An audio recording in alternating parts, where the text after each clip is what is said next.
नमस्कार साथियों, मैं विनीत श्रीवास्तव सफरनामा के इस अंक में आपको लेकर चलूंगा मध्य प्रदेश की राजधानी भोपाल के समीप स्थित विंध्यवासिनी विजयासन देवी मंदिर सलकनपुर। लोग इस मंदिर को सलकनपुर माता मंदिर के नाम से भी पुकारते हैं। यह एक चमत्कारिक स्थान है। लाखों श्रद्धालु यहाँ अपने अनुभव सुनाते हैं। मध्य प्रदेश के मुख्यमंत्री शिवराज सिंह चौहान भी इन्हीं की कृपा से पहले सांसद और फिर मुख्यमंत्री बने। कहते हैं कि सलकनपुर माता की कृपा से न केवल खाली झोलियां भर जाती हैं, बल्कि धन्य धान्य के भंडार भी भर जाते हैं और जीवन में सफलताएं प्राप्त होती हैं। मध्य प्रदेश की राजधानी भोपाल शहर से 75 किलोमीटर दूर 1000 फीट ऊंचे पर्वत पर बना है यह मंदिर।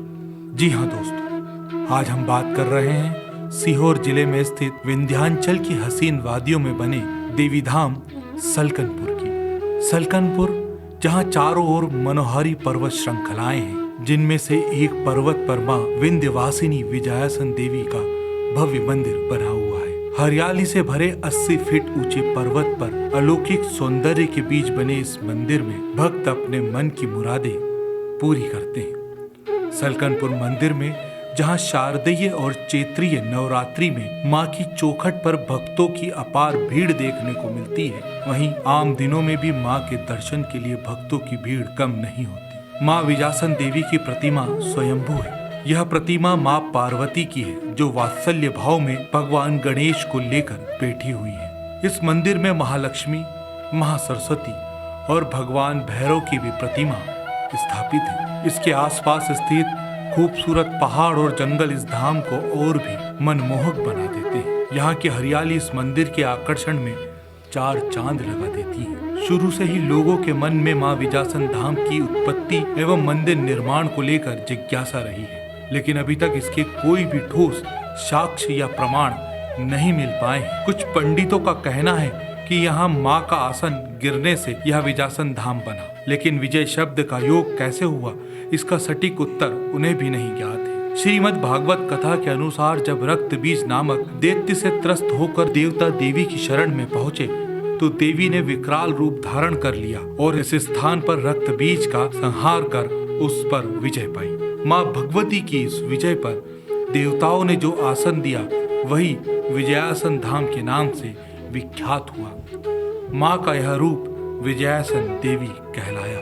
मंदिर निर्माण के संबंध में एक और कहानी भी प्रचलित है कि आज से करीब 300 वर्ष पूर्व बंजारों द्वारा उनकी मनोकामना पूर्ण होने पर इस मंदिर का निर्माण कराया गया था। कहा यह जाता है कि एक बार बंजारे इस पहाड़ी पर अपने पशु को चरा रहे थे। उसी समय उनके पशु कहीं गायब हो गए। तभी एक कन्या जो कि देवी मां विजयासन थी वहां प्रकट हुई और उन बंजारों से उस कन्या ने पूछा कि बंजारों, तुम इतने परेशान क्यों, क्या हुआ? बंजारों ने कहा, हे देवी कन्या, हमारे पशु कहीं गुम हो गए हैं, वे दिख नहीं रहे हैं। इस पर उस छोटी सी कन्या ने कहा कि इस पर्वत पर एक स्थान है जहां पर देवी है, वहां जाकर आप अगर अपनी मनोकामनाएं उनसे मांगेंगे तो अवश्य ही आपकी मनोकामना पूर्ण होगी। बंजारों ने कहा, हे कन्या, हमें नहीं पता कि वो देवी कहाँ विराजित हैं। इस पर उस छोटी सी कन्या ने पत्थर फेंक कर इशारा किया कि जाओ, उस स्थान पर देवी विराजित हैं। जब बंजारे उस स्थान पर गए तो उस स्थान पर देवी मां विजयासन की मूर्ति उन्हें मिली, जहाँ पर उन बंजारों ने पूजा अर्चना कर मनोकामना मांगी। उसके बाद उन बंजारों के पशु वहां पर मिल गए। उसके बाद से ही निरंतर इस स्थान पर पूजा पाठ होती आ रही है। वहीं यह भी मान्यता है कि इस मंदिर का निर्माण 1100 ईस्वी के करीब गोंड राजाओं द्वारा गिन्नौरगढ़ किले के निर्माण के दौरान करवाया गया था। कुछ लोगों का यह भी कहना है कि संत भद्रानंद स्वामी ने मां विजयासन धाम में कठोर तपस्या की।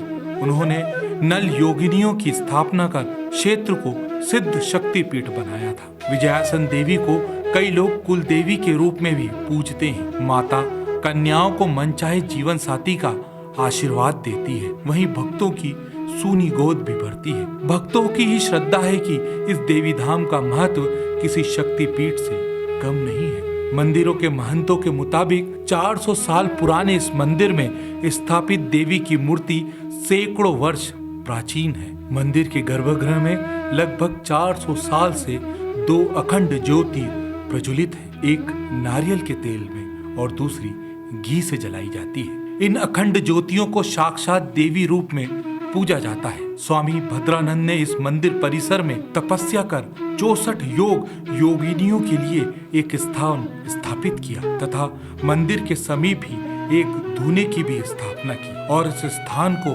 चैतन्य किया तथा धूने में एक अभिमंत्रित चिमटा है जिसे तंत्र शक्ति से अभिमंत्रित कर ताली से स्थापित किया गया है।